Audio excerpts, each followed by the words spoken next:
কোরআনটা পড়বেন ফজরের পরে সূরা ইয়াসিন, জোহরের নামাজের পরে সূরাতুর রহমান তেলাওয়াত করবেন, আসরের নামাজের পরে আম্মা ইয়াতাসাআলুন, মাগরিবের নামাজের পরে সূরা ওয়াকিয়া তেলাওয়াত করবেন, এশার নামাজের পরে সূরা মুলুক তেলাওয়াত করবেন।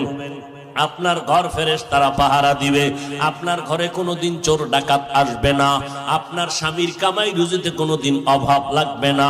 সূরা ইয়াসিনটা পড়া ভুলিয়েন না রে আম্মা জান। কপাল খারাপ, দুনিয়ার সব কিছুই শিখলেন, কোরআন পড়া